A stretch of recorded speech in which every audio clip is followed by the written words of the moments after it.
आपने गेहूं के खेत में यदि ये प्रयोग कर लिया, हमारे बताए अनुसार फर्टिलाइजर्स का प्रयोग कर लिया, सिंचाई समय पर कर ली, तो आपका खेत कल्लों से भर जाएगा। और दोस्तों, कल्लों से भरना खेत का होता है ज्यादा पैदावार की गारंटी, क्योंकि जितने ज्यादा कल्ले होंगे उतने ही ज्यादा हमें बालियां मिलेंगी, और जितने ज्यादा बालियां होंगी उतनी ज्यादा कल्ले, जिसका परिणाम होगा ज्यादा उत्पादन, ज्यादा पैदावार। तो आपको इन बातों पर ध्यान अवश्य रखना चाहिए। इस समय जो अधिकतर खेतों में जो स्थिति चल रही है, वो चल रही है क्राउन रूट की। जो क्राउन रूट इस समय बनती हैं,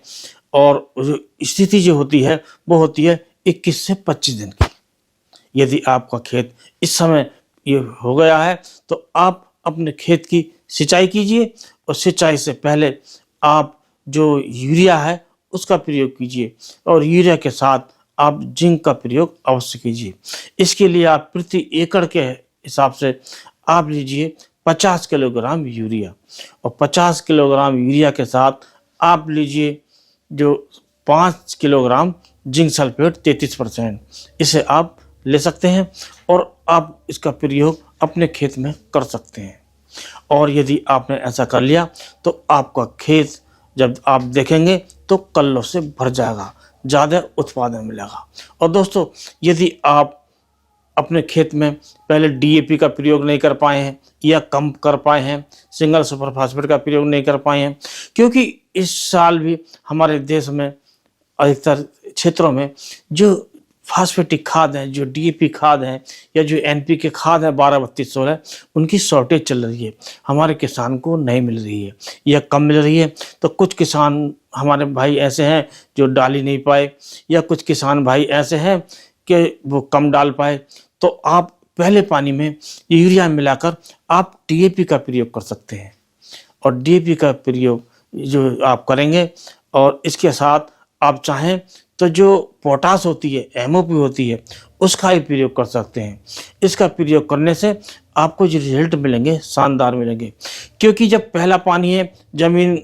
भुरभुरी होती है, जब आप डीएपी के दाने इसमें बिखेरेंगे, तो आप जब सिंचाई करेंगे तो ये मिट्टी में मिल जाता है, और डीएपी सभी जानते हैं कि मिट्टी में मिलने के बाद ज़्यादा काम करता है, और इसका जो परिणाम होगा वो होगा अच्छी भरी भरी फसल, और आपका खेत लहराएगा, खेत कल्लों से भर जाएगा, ज़्यादा उत्पादन मिलेगा। और दोस्तों, इसके बाद भी यदि आपका मन ना भरे, या आपका खेत में मन ना लगे, ये हमारा खेत देखने लायक नहीं हो रहा, तो आप जो पहली सिंचाई के बाद,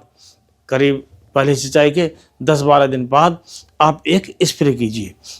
कीजिए आप एनपीके 19-19-19। इसकी जो मात्रा आपको लेनी है 1 किलोग्राम प्रति एकड़ के हिसाब से लेनी है। और दोस्तों, इसके बाद आपको लेनी है जिंक, और जिंक लेनी है चिलेटेड, केवल चिलेटेड जिंक लेनी है, और कोई सी जिंक नहीं लेनी है। और इस जिंक का प्रयोग आप इसके साथ, यानी कि जो एनपीके 19-19-19 है, इसके साथ मिलाकर आप पानी में घोलकर, 150 से 200 लीटर पानी में घोलकर आप स्प्रे कर दें, तो आपका जो खेत की जो कमी है वो पूरी दूर हो जाएगी, और आपका खेत कल्लों से भर जाएगा, हरा भरा हो जाएगा, और आपका खेत में जो फोटोसिंथेसिस क्रिया है वो तेज हो जाएगी। कुल मिलाकर आपका खेत जो वेजिटेटिव ग्रोथ है वो सही होगी, जो कल्ले की संख्या है वो बढ़ेगी, और कल्ले की मोटाई बढ़ेगी, और कल्ले की जो कल्ले होंगे वो सारे एक समान होंगे, और सभी बालियों से भरे होंगे, कोई भी कल्ला खाली नहीं जाएगा,